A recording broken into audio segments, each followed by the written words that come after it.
আসসালামু আলাইকুম ভিউয়ার্স। আজকে আপনাদের সাথে শেয়ার করব আমাদের স্থানীয়ভাবে আমরা বিভিন্ন দোয়ার অনুষ্ঠান করি, সেই অনুষ্ঠানে কিভাবে রান্না বাড়া হয়, কিভাবে খাওয়া দাওয়া হয়, এই বিষয়ে আপনাদেরকে একটু দেখাবো। দেখতে পাচ্ছেন এটা সসপ্যান নিয়ে আলাদা আলাদা করে মাংস ধুয়ে পরিষ্কার করে এর মধ্যে রাখা হয়েছে। আমাদের যে স্থানীয় কুক বা বাবুর্চি আছে, উনি রান্না করবে। ওনার পরামর্শ অনুযায়ী আমরা তাকে বিভিন্ন প্রকার মশলাপাতি দিয়ে সাহায্য করব আর কি। দেখতেই পাচ্ছেন আমরা বিভিন্ন প্রকার মশলাপাতি দিচ্ছি ডেক্সির মধ্যে। আমরা বাসাবাড়িতে যে ধরনের রান্নাবাড়া করি বা হোটেল রেস্তোরাঁ যেভাবে রান্না করি, সম্পূর্ণ ভিন্ন একটি ফর্মালায় এই রান্না হচ্ছে।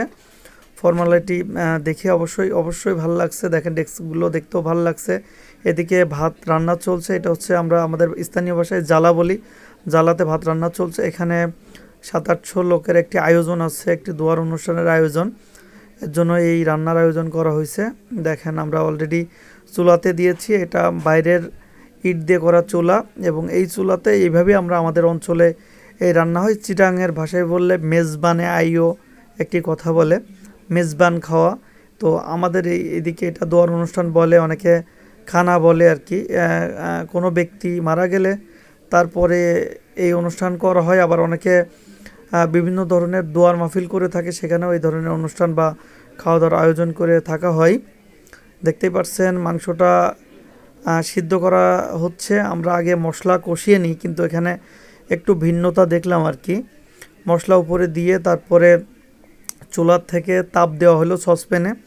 তাপ দেওয়ার অনেকক্ষণ পরে যে সসপ্যানের ঢাকনা খুলে একটু নেড়ে দেওয়া হচ্ছে। কালারটা এমন দেখা যাচ্ছে।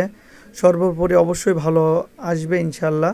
দেখেন এখানেও চলে আসছে, সুন্দর কালার চলে আসছে, সিদ্ধ হয়। এবং এই ধরনের রান্না আপনাদেরকে একটু জানিয়ে রাখি, খুব টেস্টফুল হয় এবং মানুষ খেয়ে সুনাম করে আর কি। তো আপনাদের কাদের অঞ্চলে এই জাতীয় রান্না হয় আপনারা অবশ্যই আমাকে জানাবেন। এবং আমাদের অঞ্চলে এই জাতীয় রান্না বা এই জাতীয় অনুষ্ঠানের দাওয়াত আপনাদের রইল, চলে আসবেন। আমি নিজেও এতে অংশগ্রহণ করেছি। আর রান্নাবাড়া শুরু হয় ফজরের নামাজের পরই, এবং আমরা এইভাবে বাটি সিস্টেম করি।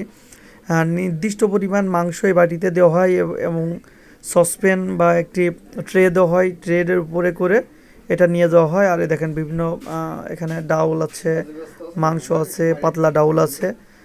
আসলে সুন্দর একটি পরিবেশে খাওয়া দাওয়ার ব্যবস্থা করা হয়। ধন্যবাদ।